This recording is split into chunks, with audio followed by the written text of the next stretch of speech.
మీరు ఆలోచన చేయండి. ఇవాళ లక్షలాది మంది వివిధ ప్రాంతాల నుంచి ఇక్కడికి వచ్చి శాంతి భద్రతతో కూడుకున్న ఉద్యోగ భద్రత ఈ ప్రాంతంలో మనం ఇవ్వగలిగినము అంటే ఆనాటి ముఖ్యమంత్రులు రచించిన ప్రణాళికలే ఈరోజు మనకు వేదికగా మారినాయి. గచ్చిబౌలి స్టేడియంలో అంతర్జాతీయ క్రీడల్ని మనం నిర్వహించినాం. ఆఫ్రో ఏషియన్ గేమ్స్ నిర్ణయించినాం. కామన్వెల్త్ గేమ్స్కు సంబంధించి ఈరోజు మనం అంత ఇన్ఫ్రాస్ట్రక్చర్ మనం చేసుకోగలిగినాం. ప్రపంచ స్థాయి మిలిటరీ గేమ్స్ మనం ఇక్కడ నిర్వహించుకున్నాం ఆనాడు.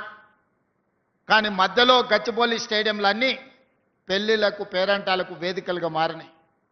క్రీడలలో రాణించి ఒలింపిక్స్లో గోల్డ్ మెడల్ తేవాల్సిన మన ప్రాంతం దాదాపుగా 15 సంవత్సరాలు క్రీడలలో నిర్లక్ష్యానికి లోనైంది.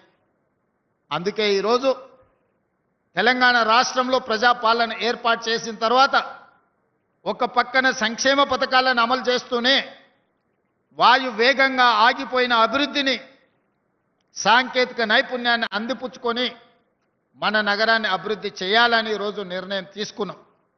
అందులో భాగంగానే తెలంగాణ రైజింగ్ 2047 అనే ఒక విధానపరమైన ప్రణాళికను సిద్ధం చేస్తున్నాము. 2047కి మనకు స్వతంత్రం వచ్చి 100 సంవత్సరాలు పూర్తి చేసుకోబోతున్నాం. అందుకే రాబోయే 10 సంవత్సరాలలో తెలంగాణ రాష్ట్రాన్ని $1 ట్రిలియన్ ఎకానమీగా రాబోయే 2047కి $3 ట్రిలియన్ ఎకానమీగా అభివృద్ధి చేయాలి. అభివృద్ధి చెయ్యాలి అంటే నగరాన్ని విస్తరించాలి. నగరాన్ని విస్తరించాలి అని అంటే పాత నగరాన్ని, అది ఓల్డ్ సిటీ కాదు, ఒరిజినల్ సిటీ, ఆ ఒరిజినల్ సిటీని ఒక గోల్డెన్ సిటీగా తీర్చిదిద్దాలంటే మూసి ప్రక్షాళన చేసి తీరవలసిందే.